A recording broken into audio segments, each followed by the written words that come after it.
하나님께서 오늘도 이 시간 여러분에게 크신 은혜를 베푸실 줄 믿습니다. 어느 목사님과 이렇게 이야기를 하다가 사실 그 교회마다 다 달라요. 특히 이제 말씀을 어떻게 전하느냐, 그 내용이 뭐냐, 구성이 어떻게 되어 있냐, 이런 것들이 다 다르거든요. 그런 얘기를 하다가 우리는 수요일 날 이렇게 좀 어렵지만 교리 공부를 한다 그랬더니, 또 그분도 그런 부분에 있어서 많이 공감하고 교육하고자 하는 그런 분이기 때문에 같이 그냥 이 죽이 좀 잘 맞았어요. 그래, 그건 필요하다. 근데 이제 문제는 뭔가 하면 이 교리 또 요리문답, 이게 어감상으로 벌써 굉장히 딱딱하게 느껴져요. 너무 어렵다, 힘들다, 그리고 재미도 없고. 하지만 결론은 그렇다고 우리가 이 이야기를 하지 않을 수 있냐? 해야 된다. 오히려 다른 사람들이 이런 이야기를 하지 않을 때, 다른 교회들이 이런 교리나 혹은 요리문답 이렇게 공부하는 일 게을리할 때 우리에게 맡겨주신 동안에 우리는 열심히 이 일들을 해야 되지 않겠냐. 특히 좀 어려워해도 힘들어해도 이런 교리 공부하는 것은 우리 신앙에 큰 유익이 되니 해야 되지 않겠냐 하는 그런 이야기로 이야기를 마무리 졌어요. 어려우시죠? 이게 사실 죄송합니다. 이 교리를 배운다는 것 자체가 사실 어려워요. 그냥 성경을 쭉 읽어 나가다가 혹은 사건 중심으로 혹은 인물 중심으로 혹은 주제별로 이렇게 설교를 해 나가는 건 그렇게 그것도 많은 시간이 필요하고 연구도 필요하지만 듣는 입장에서 그렇게 어렵지 않아요. 좀 부드러운 예화도 있고 좀 우스운 이야기들도 있고 또 단락도 분명하게 맥락이 정해져 있고, 그리고 결론이 분명하게 나기 때문에, 그러니까 1번 이렇고 2번 이렇고 3번 이렇고, 그러니 우리가 이렇게 살자, 기타 등등 이렇게 그 마무리가 설교 한 편당 마무리가 딱딱 되어지니까 괜찮아요. 성경을 강해식으로 하는 것도 사실 쉽지 않은 일 가운데 하나인데, 그게 뭔가 하면, 왜 그런가 하면 성경 말씀이 쭉 이어져 가는데 그 가운데에서 순서에 따라서 끊을 때 주제 혹은 인물 혹은 사건 이런 중심보다는 그냥 그 맥락 안에서 우리에게 무엇을 하나님이 말씀하시는가를 이야기하다 보니까 매번 다른 어떤 목표를, 그러니까 주제를 향해서 설교가 진행되어 가기 때문에, 이게 전반적으로 보면, 예를 들면 우리가 에베소서를 했던 것처럼 1장부터 마지막 장까지 통틀어서 보면 에베소서라는 게 이런 주제이구나 라는 것을 어느 정도 깨닫지만, 정작 한 편 한 편 그리고 몇 절 몇 절씩 할 때는 마치 숲을 헤매는 것 같은 그런 상황이 벌어지거든요. 그러니까 그 안에서의 교훈은 충분히 받아들이겠는데, 또 전체적으로 볼 때는 이게 또 길을 헤매기가 쉬운 그런 경우도 있고요. 어찌됐거나 이런 공부하는 일들, 특히 성경을 공부한다기보다는 그 성경이 말하고 있는 진리의 핵심들을 요약해 놓은 이런 교리를 공부하는 건 정말 어려운 일들이에요. 그리고 다른 그 교단은 어떤지 모르겠는데, 특히 장로교 같은 경우에는 우리가 신조로 삼고 있는 몇몇 가지들이 있죠. 특히 이제 장로나 혹은 안수집사, 목사도 마찬가지고, 안수받을 때 그 부분을 우리에게 물어요. 우리가 믿는 신조가 무엇인가. 그래서 웨스트민스터 신앙 고백, 그리고 대소요리 문답, 웨스트민스터 대요리 문답, 웨스트민스터 소요리 문답, 이런 것들에 대해서 신봉한다고 그렇게 고백을 하거든요. 그리고 대답을 하는데, 정작 그러면 대소요리 문답이 뭔지, 대요리 문답이 무슨 내용인지, 소요리 문답이 무슨 내용인지, 웨스트민스터 신앙 고백서에는 어떤 신앙의 고백이 담겨 있는지 아냐 물으면 사실은 모르는 경우가 너무 많거든요. 그러니까 단지 어떤 직분을 맡기 위해서 그냥 과정 가운데 하나, 그냥 질문과 대답 정도의 비중을 둔다면, 그것은 내가 신봉합니다라고 대답하는 데에 좀 문제가 있는 거죠. 그런 면에서 볼 때 그때 공부 못했다면 우리가 이런 수요일 성경 공부 시간을 통해서 그것들을 배워가는 게 유익이 되리라 생각을 합니다. 사담입니다만 저희 친구들이 종종 모여요. 제 개인적인 친구들이 모이는데 학생 시절을 한 교회에서 보냈던 친구들입니다. 그 가운데는 꽤 많은 친구들이 저와 같이 중고등부를 지냈던 위아래로 해서 선배, 후배까지 포함해서 꽤 많은 친구들이 그 그룹에서 목사들이 나왔어요. 대략 그냥 대충만 꼽아봐도 7, 8명은 아마 나왔던 것 같아요. 이유가 있을까 생각을 해봤는데 저희 아버님이 그 부분을 좀 아주 강조해서 가르쳤던 것 같아요.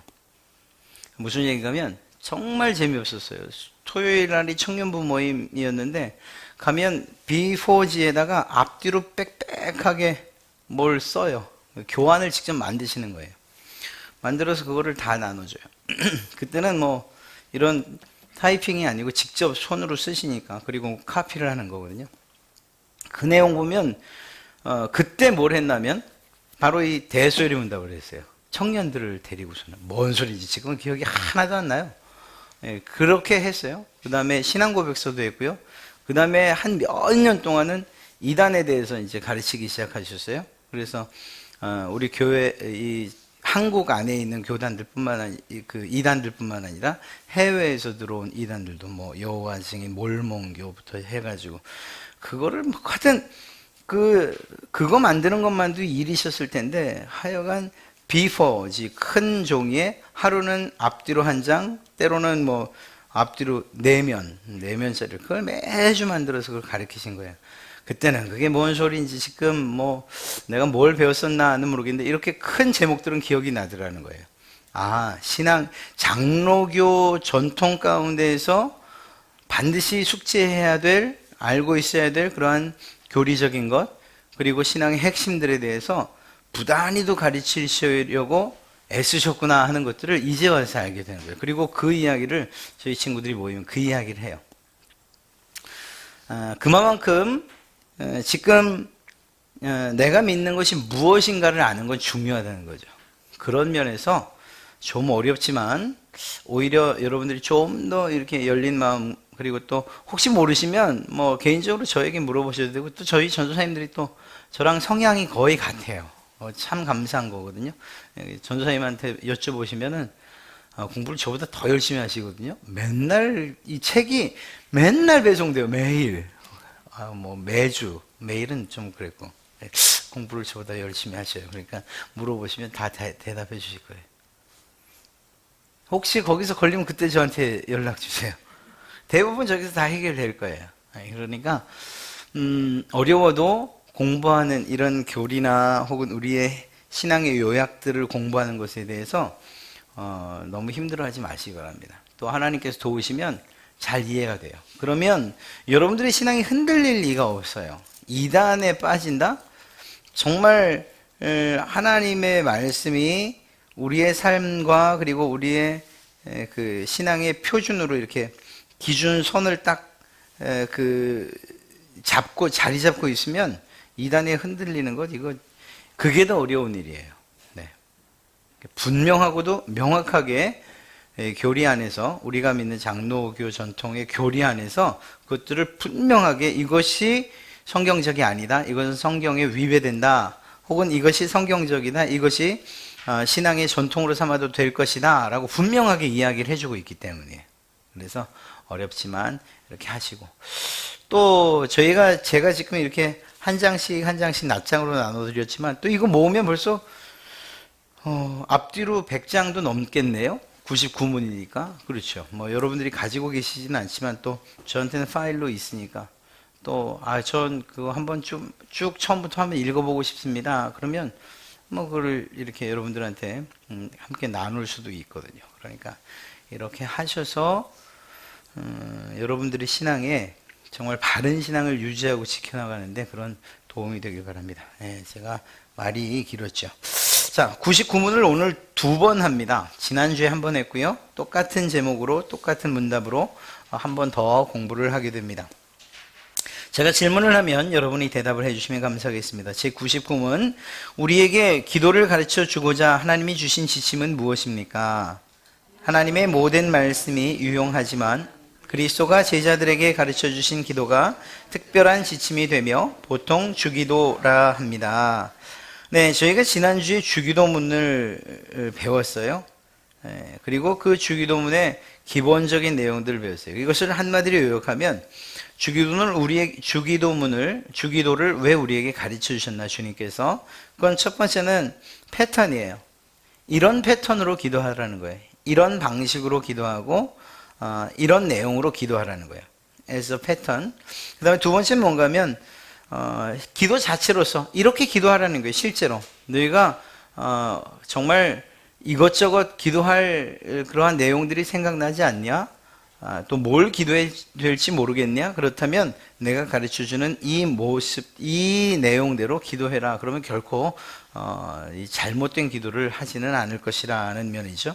그래서 기도 자체로서 우리에게 주셨다는 겁니다. 이 말을 이제 하나의 문장으로 이야기하면 모범적 지침으로 주기도문을 사용할 수 있을 뿐만 아니라, 그러니까 여러분이 공적인 기도이든 개인적인 기도이든 특히 이제 공적인 기도를 하실 때에 이러한 패턴을 이용하시려는 거예요. 모범적인 지침으로서 우리에게 주셨다는 거죠. 그러니까 이 내용에 대해서 내용의 변화만 주면 된다는 그러한 의미일 수도 있습니다. 또한 기도 자체로서 우리가 각자 기도 생활을 할 때에 정말 내가 뭘 기도해야 될지 모르시겠다라고 하면 깊이 묵상하며 이 주기도문을 우리의 기도문으로 삼는 것도 틀리지 않다는 겁니다. 이 마가복음이 아니고 마태복음이었죠. 지난주에 마태복음이었습니다. 우리가 지난주에 마태복음에 기록된 주기도를 살폈고 오늘은 누가복음에 기록된 주기도를 살필 것입니다. 지난주를 한번 생각해 보시면 마태복음에 기록된 주기도, 그것이 위치한 그 기도문이 어디에 위치했는가, 이게 중요하다고 말씀드렸어요. 산상설교는 5장부터 7장에 기록되어 있습니다. 5, 6, 7. 그리고 서론과 본론과 결론으로 되어 있고요. 주기도문은 어디에 포함되어 있는가 하면 본론에 포함되어 있어요. 본론은 3가지의 내용을 가지고 있는데, 첫째는 바리새인과 서기관보다 나은 의, 이방인과 외식자보다 더 나은 의, 그 다음에 하나님 중심적인 의, 이 3가지의 중요한 주제를 다루는데 그 가운데 부분에 해당하는 이방인과 외식자보다 더 나은 의 가운데에 이 주기도문이 위치하고 있습니다. 그리고 이 이방인과 외식자보다 더 나은 의를 이야기할 때 3가지를 이야기하는데, 첫째가 구제, 두 번째가 기도, 그 다음에 금식이에요. 역시 이 기도는 산상설교의 가장 중앙에 자리하고 있다는 거죠. 산상설교가 무엇이냐 이야기를 하면, 우리 기독교인들, 우리 그리스도인들이 세상 가운데 어떻게 살아가야 하는가라는 것을 물을 때에 너희는 이렇게 살아가야 된다 라고 말씀하시고 있는 삶의 지침과도 같은 내용이거든요. 그런데 그 중심에 기도를 두신 거예요. 그러니까 그리스도인의 삶을 살아가는 데 있어서 이러한 기도의 삶이 없이는 우리의 이 그리스도인, 기독교인의 삶을 유지해갈 수 없다는 사실을 이야기하고 있는 것입니다. 기도는 그만큼 우리 예수님을 따르는 사람들의 중심에 자리하는, 특별히 올바른 기도로 하나님 앞에 드리는 이것이야말로 참으로 중요한 것이다 라는 사실을 우리는 알게 됩니다. 또한 그 기도를 이야기하면서 외식자의 기도와 이방인의 기도를 우리에게 알려주셨어요. 제자들에게 너희는 이렇게 기도하지 말아라. 그래서 잘못된 기도를 알려주시고 그와는 다른 바른 기도를 할 것을 우리에게 요청하고 계시죠. 외식자의 기도는 무엇이었습니까? 보이려고 하는 거예요. 그래서 이 사거리에서, 큰 길에서 두 손을 들고 소리 높여서 내가 지금 기도하고 있다는 것을 많은 사람들이 봐주면 하는 이러한 생각을 가지고 하는 기도들이었죠. 유대인들 가운데도 이러한 이들이 있었다라는 것을 말할 수 있어요. 또 한 가지는 이방인의 기도인데 그것은 중언부언하는 기도라고 말씀드렸어요. 했던 이야기를 반복해서 마치 주문처럼 어떤 단어든지 어떤 문장을 주문처럼 외우면 다른 어떤 것 하지 않아도 내 기도가 또 내가 소원하는 것이 이루어진다라고 생각하는, 그렇게 생각하며 하는 모든 기도를 이방인의 기도로 대표하여 기록하고 있죠. 이렇게 기도해서는 안 된다는 거였어요. 우리는 이것을 좀 더 확대했었습니다. 무슨 얘기인가 하면 우리가 기도할 때, 우리 믿는 여러분들과 제가 기도할 때에 이렇게 하면 하나님이 내 기도를 더 잘 들으시지 않을까. 그래서 로마 카톨릭은 마리아를 통해서 기도하면 하나님이 더 잘 들으시지 않을까. 왜냐하면 마리아가 예수님의 어머니였으니까 성인들의 이름을 부르며 그들을 통해 기도하면 더 잘 들으시지 않을까. 이러한 생각들을 했다는 이야기죠. 그러나 그건 잘못된 이야기다. 잘못된 내용임을 우리가 살폈습니다. 또 한 가지는 우리가 지금도 우리의 삶 가운데, 우리의 기도 생활 가운데 적용해야 되는 것 가운데 하나인데, 어떤 특별한 어떤 특정한 자세를 취할 때 하나님께서 내 기도에 더 잘 응답하시는 것 같다 라고 생각하는 것까지도 포함한다고 말씀드렸어요. 또 특별한 어떤 소리나 또 혹은 크게 소리를 내야 된다, 아니면 작게 소리를 내야 된다, 각각 개인의 성향에 따라서 이때 내 기도가 더 잘 응답된 것 같아 라고 생각해서 그 기도의 태도나 방법이나 혹은 모양을 그대로 유지해 가기를 원한다면 이것도 사실은 중언부언에 해당하는 그러한 기도라고 말씀드렸어요. 왜냐하면 하나님께서는 우리가 골방에 있어도 또 우리에게 이미 어떤 것이 필요한지 아시는 분이시기 때문이다 라는 말로써 예수님이 그거 중언부언 기도하는 그 모든 것 잘못된 것이다 이야기한 거죠. 우리나라 농구 선수 가운데 아주 최고 선수가 있습니다. 서장훈이라고. 이 선수 이야기를 들으니까 굉장한 승부욕이 있더라고요. 그리고 이 자기에 대한 성찰이 매 경기마다 일어나는 거예요. 예를 들어서 자유투를 쏠 때 3번을 튀겨서 던졌어요. 들어가요. 그러면 3번을 바꾸지 않아요. 늘 3번을 쳐서 넣어요. 근데 안 들어갔잖아요. 안 들어가면 반드시 바꿔요. 3번에서 4번으로, 4번에서 5번, 혹은 7번. 이 뭘 말하는가 하면 3번을 해서 들어갈 때 그때에 이게 내가 골이 잘 들어가는 방식으로 여기는 거예요. 마치 우리의 기도를 그렇게 생각해서는 안 된다고요. 내가 두 손을 들고 기도할 때 하나님이 내 기도를 들으시는 것 같아 라는 이러한 생각을 가지고서 두 손을 반드시 들어야만 내 기도가 응답받는 것으로 여겨서 어떤 기도의 자리에든지 두 손을 번쩍번쩍 들고 간다. 이게 나쁘다는 얘기는 아닙니다. 그것이 그렇게 그 사람에게 고정화되고 그리고 그 사람의 기도에 어떤 패턴이 돼서는 안 된다는 거예요. 무슨 말씀인지 아시겠죠? 큰 소리로 할 때 그냥 내가 속이 다 시원하고 하나님께서 내 기도에 귀를 기울이시는 것 같아. 이게 만약에 그렇게 해서 기도가 응답되었고 또 이 태도를 바꾸면 기도가 응답되지 않을 것 같다라고 생각한다면 그 자세를 속히 버리셔야 된다는 거예요. 이런 것들이 사실은 이방인의 기도에 어떤 중언부언이라는 것에 포함되는 의미라는 것입니다. 기도는 그 모습이나 상황, 우리의 상황이나 우리의 환경이나 이 모든 것들에 따라서 그 모양 그리고 태도, 방식 바뀔 수 있어요. 중요한 건 그게 왜 바뀔 수 있냐고 말씀드렸습니까? 중요한 것은 그 기도를 통해서 내 소원을 아뢰는 것뿐만 아니라 그보다 더 중요한 것이 하나님과 우리 기도하는 자의 관계 가운데 있기 때문이라고 말씀드렸어요. 그러니까 하나님과 우리 사이에 어떤 관계를 가지고서 기도하는가 하는 이것이 더 중요한 것이기 때문에 방식이나 태도 이러한 모든 것들은 부차적인 일이라고 말씀드린 거죠. 그리고 기도를 통해서 하나님과 나 사이에 그러한 교제뿐만 아니라 우리 사이에 우리가 하나님을 알아가는 그런 길이 이 기도를 통해서 이루어진다고도 말씀드렸어요. 그렇기 때문에 마태복음에서 이야기하는 이 기도, 잘못된 기도, 이 방식들을 과연 내가 따르고 있는 것은 아닌가 이러한 생각들을 해야 된다는 것이죠.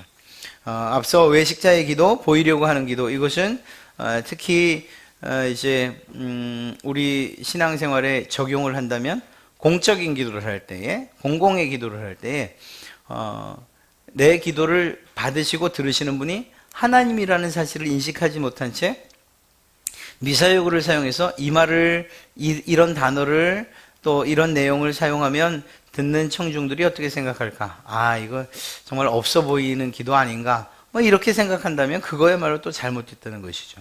왜냐하면 우리의 기도를 듣는 이들이 청중이 아니잖아요. 회중이 아니고 하나님께서 들으시잖아요.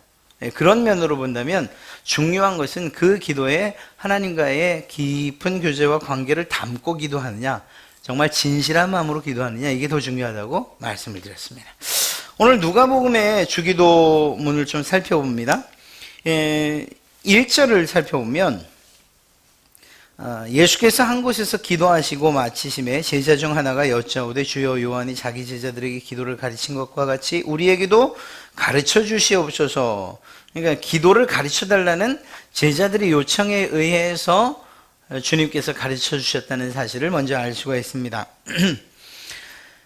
그리고 그 이전에 예수께서 한 곳에서 기도하시고 라는 이 말에 우리는 주의를 기울여야 돼요. 무슨 얘기인가 하면 예수님께서는 예수님의 공생애를 시작하면서 기도하시고 마치면서 기도하셔요. 예수님의 모든 삶의 가장 중요한 전환점에는 변함없이 예수님이 기도하신 사건들이 기록되어 있다는 것을 또한 알 수가 있습니다. 예수님이 정말 기도가 필요한 분이실까요? 예수님이 하나님이신데? 그거 한번 생각해 보셨어요?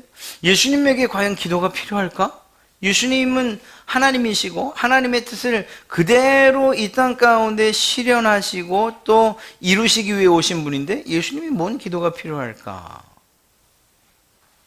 그러나 놀랍게도 예수님은 그분의 모든 공생애 가운데에서 놀라운 전환점마다 기도의 삶을 사셨다는 것, 친히 그 기도의 모델로서 그분의 삶을 사셨다는 것을 우리는 알 수 있습니다. 예수님이 언제 기도하셨는가? 세례요한에게 세례를 받으실 때, 즉 공생애를 시작하는 그때에 기도하신 모습을 우리가 보게 됩니다. 뿐만 아니라 12사도를, 12제자를 자기의 제자로 또 사도로 삼으실 때에도 기도하셨고요. 베드로의 신앙고백 사건 때, 이거 얼마나 중요한 얘기입니까? 교회가 세워지는 그러한 선언인데 이때도 역시 기도하셨고, 변화산 사건 때도 마찬가지고요. 십자가의 죽으심을 앞두고 계실 때에도 기도하셨다는 거예요. 기도할 이유도 없고 필요도 없다고 생각되는 그분께서 기도하신 것, 정말 예수님 그분 정말 개인적인 입장에서는 기도하지 않으셔도 될 것 같아요. 그러나 또 한편으로는 그리스도로서, 우리의 구세주로서, 우리의 앞에 서가는 스승으로서 그 뒤를 따르는 제자들에게 기도의 삶을 보여주시고자 하셨던 이러한 주님의 기도하심을 우리가 배워야 되는 것 또한 사실입니다. 더 중요한 것은 무엇인가 하면 예수님께서 우리 생각에는 기도가 필요 없는 분이라고 생각하지만 그분도 하나님의 뜻에 전적으로 순종하고자 하는 것을 이 기도를 통해서 언제나 나타내고 계셨다는 거예요. 마지막 기도를 생각해 보시겠어요? 하나님, 제가 이 잔을 마시기가 정말 힘듭니다. 어렵습니다. 싫습니다. 그러나 아버지의 뜻이라면 제가 이 잔을 마시겠습니다. 무엇을 이야기하는 겁니까? 그 기도를 통해서 내 뜻이나 내 요구나 내 소원이 아니라 하나님의 뜻을 날마다 구해가고 있는 예수님의 모습을 보는 거예요. 또 한 가지는 이 기도를 통해서 성령님의 역사하심을 기대하는 그러한 예수님의 모습 또한 보고 있는 것입니다. 예수님이 하나님이셨지만 그럼에도 불구하고 이 기도를 통해서 하나님의 뜻에 순종하고 성령님의 역사심에 대해서 자신을 내어드리는 이 일을 주님께서 친히 이 기도 가운데 나타내 보이고 계신다는 것을 알 수가 있어요. 우리의 삶도 마찬가지예요. 우리가 기도를 할 때에 내 뜻이나 내 상황이나 또 내 소원만을 아뢰는 것을 우리가 기도라고 할 수 없는 이유, 더 완전한 기도라고 한다면 그것이 무엇이냐? 하나님께서 정말 내게 요구하시는 것이 무엇인가를 듣고 그대로 그 뜻이 이루어지기를 기도하는 것, 이것이 바른 기도의 내용이라고 할 수 있는 거죠. 또한 하나님의 뜻이 이루어지는 것과 동시에 이 일이 진행되어, 내가 기도한 이 일이 진행되어 가는 것조차도 내 의지나 내 힘이 아니라 성령님의 도우심을 힘입겠습니다라고 고백하는 것이 이 기도의 가장 중요합니다. 예수님께서 이 기도하는 모습을 우리에게 보여주신 이유가 무엇이냐? 하나님에 대한 순종과 성령님의 뜻에 따라 살겠다고 하는 이 모습을 기도 가운데 담아 놓으신 것이라고 할 수 있습니다. 그런 면에서 이 기도, 우리가 주기도문을 통해서 배우게 되는, 예수님의 기도를 통해서 배우게 되는 아주 중요한 것, 바로 그것이라고 할 수 있어요. 예수님도 기도하셨다. 우리가 기도하지 않고 또 그냥 우리의 삶을, 그리스도인의 삶을 살아갈 수 없다는 사실을 우리는 알게 됩니다. 또 한 가지는 무엇인가 하면 제자들의 요청, 기도를 가르쳐달라는 요청에 대한 예수님의 응답이었다라는 거예요. 누가복음에 나오는 주기도의 특징이, 이게 뭘 이야기하는가 하면, 사실 이 당시의 유대인들은 이미 기도하는 사람들이었어요. 아니, 이 당시뿐만 아니라 히브리 사람들, 이 유대인들은 원래 기도하는 사람들이었어요. 아침에 하죠, 점심에 하죠, 저녁에 하죠. 또 안식일, 또 특별한 날, 또 정한 절기마다 다 기도하는 사람들이었어요. 그러니까 제자들이 기도하는 방법을 몰랐다? 아니에요. 제자들도 유대인으로서 마땅히 하나님께 기도하는 삶을 살았던 사람들이에요. 그럼에도 불구하고 예수님에게 우리에게 기도를 가르쳐 주십시오 라고 했던 이유가 무엇이겠는가? 그것은 그 당시에 여러 종파가 있었는데 그 종파들마다 기도문을 가지고 있었다는 것입니다. 그러니까 바리새파, 사두개파, 에세네파, 또 오늘 1절에서 읽은 것처럼 요한파라고 한다면 이들에게는 다 기도문이 있었다는 거예요. 기도문. 그리고 이 각 종파의 기도문 안에는 무엇이 담겨 있는가 하면, 예를 들면 바리새파의 기도문 안에는 바리새인으로서 하나님께서 자신들에게 주신 사명과 그리고 비전, 그리고 바리새인으로서 어떻게 살아야 하는가 하는 그러한 내용들을 이 기도문 가운데 담아 놓은 거예요. 그러니까 바리새인으로서의 정체성을 확인하려면 그들이 가지고 있는 기도문을 보면 알 수 있었던 거죠. 이렇듯이 종파마다 다 가지고 있었던 거예요. 세례 요한도 자신의 제자들에게 기도문을 주었다는 것을 알 수가 있습니다. 오늘 1절 말씀을 보니까 이렇게 말하죠. 요한이 자기 제자들에게 기도를 가르친 것 같이 라고 하고 있어요. 세례 요한도 자기를 따르는 제자들에게 기도문을, 기도의 내용, 자기의 그 공동체, 요한 공동체에 추구하는 바, 비전과 사명, 그리고 정체성을 이 기도문에다 담아서 알려줬다는 사실을 알 수가 있습니다. 그러니까 이 제자들도, 예수님의 제자들도 이걸 요청하는 거예요. 우리에게도 기도문을 좀 알려주십시오. 이러한 제자들의 요청은 다른 표현으로 하면 무엇인가 하면, 우리도 지금 예수님을 중심으로 공동체를 형성하고 있는데 우리 공동체는 과연 어떤 사명이 있습니까? 어떤 비전을 가지고 있습니까? 그것 좀 알려주십시오. 우리도 지금 예수님을 중심으로 공동체를 지금 형성하고 있는데 우리 공동체는 어떻게 살 때 우리의 정체성이 드러납니까? 라는 사실을 물은 것과 마찬가지인 거예요. 그러니까 예수님의 제자들이 원한 것은 단순한 기도에 대한 내용, 그 내용을 이야기하는 게 아니라 예수님을 따르는 사람들이라면 어떻게 살아야 됩니까?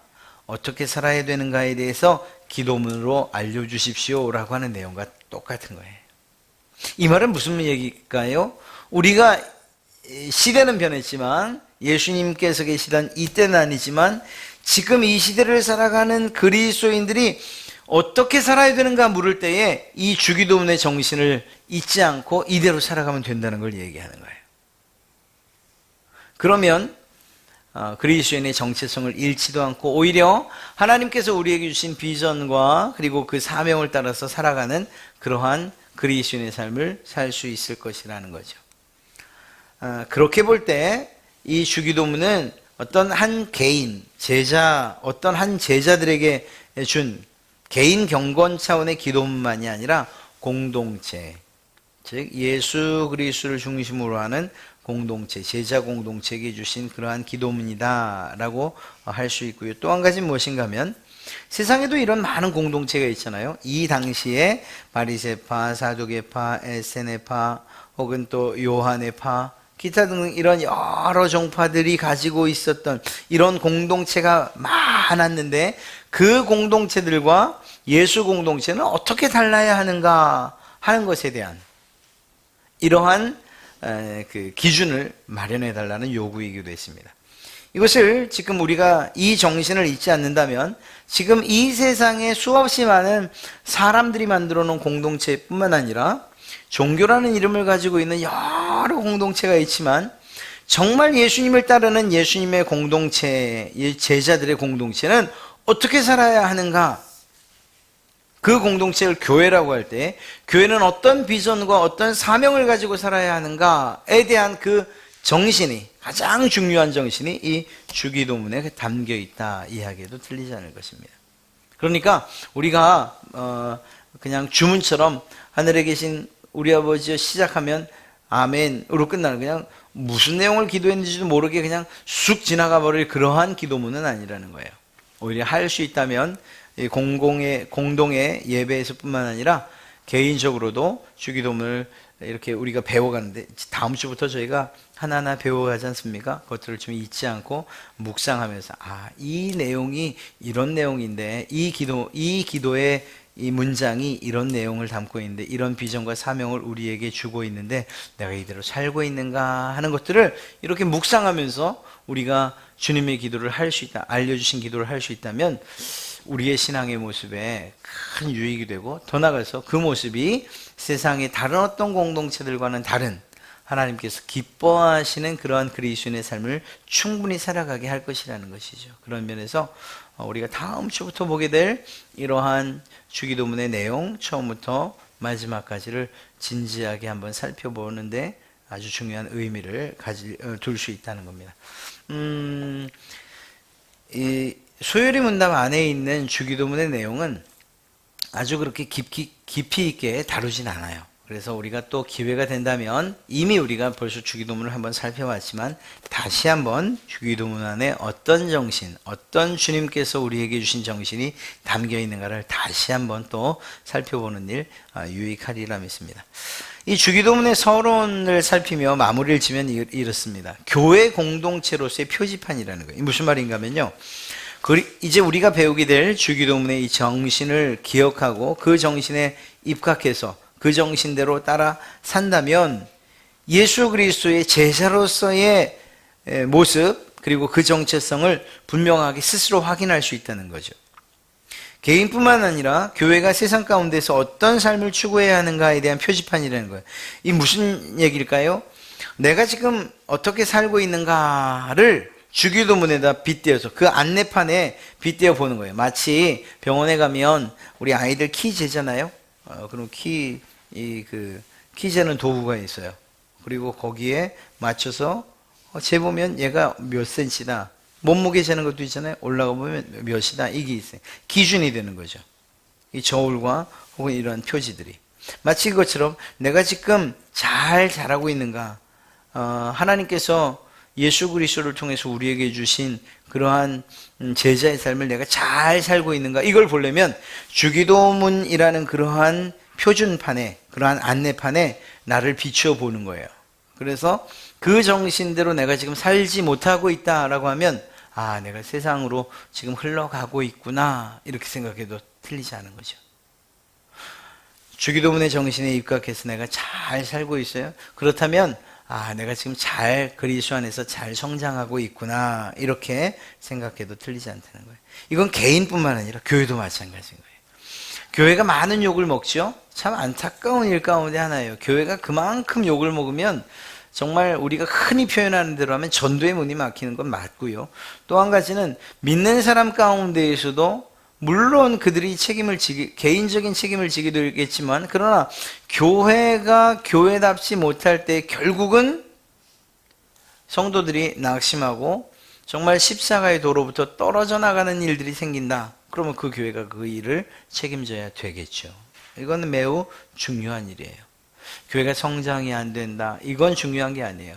정말 믿는 자들이 믿는 모습을 가지고서 이 시대에 그리스도인의 그리스도인으로서 빛과 소금의 역할을 감당하며 살고 있느냐라고 주님이 물으실 때에 예 그렇습니다 라고 대답할 수 있다면, 그렇다면 우리는 이 교회 공동체로 주신 표지판으로서의 주기도문의 정신을 깊이 묵상하고 생각하며 살아가야 된다는 것입니다.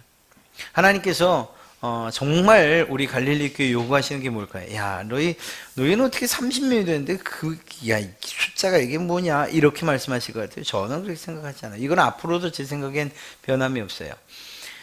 정말로 중요한 것은 우리 갈릴리 교회 안에 있는 성도들이 하나님의 말씀을 정말 존중하고 하나님의 말씀으로 깨달아서 그 정신에 입각해서 여기에서뿐만 아니라 세상에 나가서도 변화된 그리스도인의 모습을 가지고 사느냐 그렇지 않느냐 하는 문제예요. 물론 그러한 삶을 통해서 또 그 삶 가운데에서 당신에게도 정말 필요한 분이 예수님입니다 라는 이러한 전도, 또 그러한 전도의 활동들이 우리에게 필요하지만, 궁극적으로 그들을 구원하고 그리고 또 교회를 이렇게 부흥하고 성장하게 하는 거, 이건 전적으로 하나님의 편에 있는 일이거든요. 중요한 거는 저는 제 목사로서 여러분들을 정말 말씀 가운데 바르게 가르치고, 여러분은 또한 바르게 배운 대로 바르게 살아가는, 그래서 참 그리스도인으로서의 바른 삶은 매우 중요하다는 것을 우리가 알 수 있습니다. 이건 정말 우리의 마음에 새겨도 조금도 이상하지 않을 그러한 내용이에요. 주기도문의 정신에 따라 사고하고 생각하고 행동할 때, 그때 교회는 교회로서의 거룩함을 회복하게 될 것이라 하는 것이요. 그러니까 우리가 다음 주부터 살피게 될 주기도문의 정신 과연 무엇인가, 이러한 탐구심을 가지고 다음 주부터 또 한번 공부해 갈 필요가 있는 거예요. 개인 기도 생활의 나침판이라고도 이야기할 수 있는데요, 기도 생활은 예수님의 제자로서의 삶을 살아가는 중심이에요. 맞습니다. 예수님의 제자로서의 삶을 살아가는 중심이지만, 또한 기도 또한 언제든지 죄로 오염될 수 있다는 사실을 잊지 말아야 된다는 거예요. 이 무슨 얘기일까요? 우리가 하는 기도가 가장 중요한 우리의 신앙의 근간, 그 중심이 된다는 사실은 틀림이 없어요. 그러나 우리가 여전히 죄인된 그러한 삶을, 우리 가운데 있는 이 죄성은 우리의 기도조차도 변질시킬 수 있다는 거예요. 어떻게 하면 변질될까요? 그냥 내 욕심 따라 기도하면 기도의 정신에 위배된, 정말 오염되고 변질된 기도라고 말할 수 있는 거예요. 거기다가 아주 정말 저주까지 우리의 기도에 포함시킨다면, 그래서는 절대 안 되지만 그런 일이 생긴다면 그것이야말로 단적으로 이야기할 때 정말 죄에 오염된 기도라고 이야기할 수 있죠. 이것도 가능한 거예요. 기도 생활이 중요하고 기도 생활이 우리 신앙의 근간 그리고 중심이 되어야 하지만, 그 기도조차도 변질될 수 있다. 이 말은 무슨 말일까요? 기도하는 것 그리고 기도의 내용조차도 정말 성령님을 의지해서 기도해야 된다는 사실을 이야기하고 있는 거예요. 네, 그렇게 이해할 수 있고요. 또한 성도에게 바른 기도의 대상, 바른 기도의 방법, 바른 기도의 내용에 대해서 무엇이 알려준다고요? 주기도문이 알려주고 있다는 거예요. 이건 정말 중요한 거예요. 우리가 대상에 대해서 생각하지 않고 기도하면 우리의 기도는 마치 허공을 치는 것과 같을 것이고요. 기도의 제대로 된 방법을 알지 못한 채 기도한다고 하면 정말 받으시는, 우리의 기도를 받으시는 그분께서 거절하실 수도 있는 그러한 이야기가 되고요. 기도의 내용이 잘못됐다라고 한다면 그것은 올바른 기도라고 말할 수 없는 것이죠. 그런 면에서 이 주기도문을 잘 공부하면 우리가 누구에게 기도하는지, 어떤 방식으로 기도해야 되는지, 무엇을 기도해야 되는지를 잘 이해할 수 있게 된다는 것입니다. 이렇듯 주기도문의 내용을 바르게 알고 기도한다면 주기도문을 기도드리는 만큼, 그것을 기도문으로 삼아 기도하는 만큼 성도의 신앙생활에 유익이 될 것을 확신합니다. 아울러 지난주에 살펴봤던, 그리고 앞으로 살피게 될 주기도문의 내용과 구조를 살피면, 첫째는 부른말, 우리의 기도의 대상, 그 기도의 대상이 누구신지에 대해서 바르게 가르쳐주고 있고요. 6가지의 주제로 강구하고 있다고 말씀드렸습니다. 하나님에 대한 바른 지식, 하나님과의 바른 관계 이 틀 안에서 무엇을 이야기하는가? 하나님의 이름에 대해, 하나님의 나라에 대해, 하나님의 뜻에 대해서 세 가지 강구를 하고 있고요. 또한 우리의 필요, 우리 인간에게 필요한 세 가지를 이야기하는데, 우리의 양식, 우리의 죄 용서, 우리가 시험에 들지 않는 것, 이 세 가지를 기도하게 됩니다. 그리고 마지막은 소홍영으로 맞춰지는 것. 이것이 주기도문의 내용이고 또한 구조라고 이야기할 수 있어요. 다음 주부터 이제 살피게 될 주기도문 한번 작정하고 내가 한번 바른 기도를 드려보리라. 한번 작정하고 이 주기도문 한번 공부해 봅시다. 그러면 깊은 그리고 또 하나님께서 기뻐하시는 그러한 기도 우리가 또 여러분이 반드시 하게 되시리라 믿습니다.